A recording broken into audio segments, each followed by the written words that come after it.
بسم اللہ الرحمن الرحیم۔ اردو میں ایک یوٹیوب چینل کے پیارے دوستو السلام علیکم۔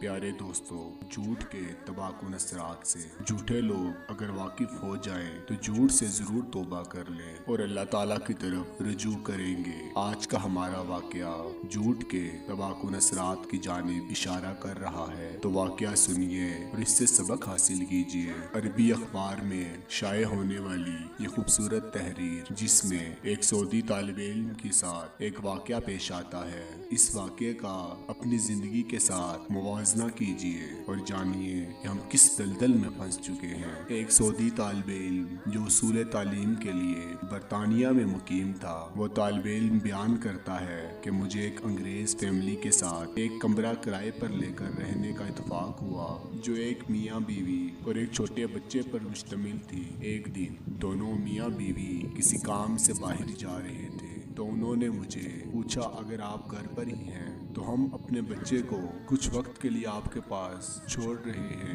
میرا باہر جانے کا فی الحال کوئی ارادہ نہیں تھا، اس لیے میں نے ہاں کر دی۔ وہ بچہ مجھ سے کافی مانوس تھا۔ کچھ دیر کھیلنے کے بعد وہ مجھ سے اجازت لے کر کچن میں گیا اور تھوڑی دیر بعد مجھے کسی برتن کے ٹوٹنے کی آواز آئی اور ساتھ ہی بچے کی چیخ سنائی دی۔ میں جلدی سے کچن میں گیا اور دیکھا کہ شیشے کے جس گلاس میں وہ بچہ پانی پی رہا تھا، وہ اس کے ہاتھ سے گر کر ٹوٹ چکا تھا اور وہ بچہ اپنی جگہ ڈر کر سہما ہوا تھا۔ میں نے بچے کو تسلی دی اور کہا کہ پریشان نہ ہو، اور امی واپس آئیں تو ان سے کہنا کہ گلاس انکل سے ٹوٹ گیا تھا۔ پھر میں نے سوچا کہ اگلے دن ایک گلاس لا کر کچن میں رکھ دوں گا۔ یہ ایک معمولی واقعہ تھا اور میرے خیال میں پریشانی والی کوئی بات نہیں تھی۔ جلد ہی وہ دونوں میاں بیوی واپس آ گئے۔ میں نے بچے کو ان کے حوالے کر دیا۔ وہ عورت جب کچن میں گئی اور گلاس ٹوٹا ہوا پایا تو بچے سے اس نے پوچھا کہ گلاس کیسے ٹوٹا، تو بچے نے اس کو وہی بتایا جو میں نے اس کو سمجھایا تھا۔ اسی شام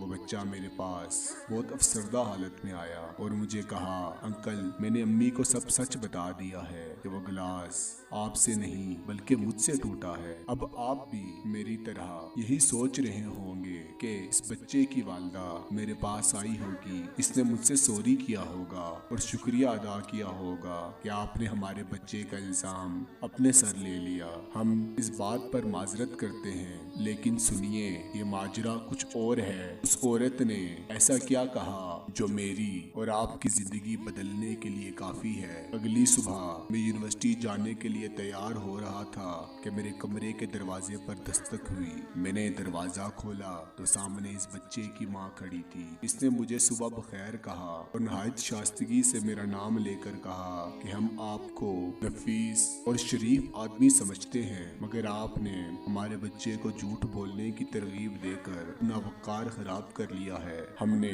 آج تک کسی بھی معمولی یا بڑی بات پر اپنے بچے سے جھوٹ نہیں بولا اور نہ اس کو جھوٹ بولنے کی ترغیب دی، لہذا ہم مزید آپ کو اپنے ساتھ نہیں رکھ سکتے۔ برائے مہربانی اپنے لیے 24 گھنٹے کے اندر کسی دوسری رہائش کا بندوبست کر لیجئے۔ تو پیارے دوستو، ایک لمحے کے لیے اس کے ساتھ اپنا ہلکا سا احتساب کرنا چاہیے کہ ہم میں سے تقریباً ہر بندہ صبح سے لے کر شام تک معمولی سی بات پر کتنے جھوٹ بولتا ہے اور کتنی دفعہ ہمارے بچے جھوٹ بولتے ہیں جس پر ہمیں آج تک کوئی ملال نہیں ہوا اور نہ ہمیں کوئی غم ہوا۔ اللہ تعالی ہمارے حال پر رحم فرمائے اور ہمیں ہر حال میں سچ بولنے کی توفیق عطا فرمائے۔ آمین ثم آمین۔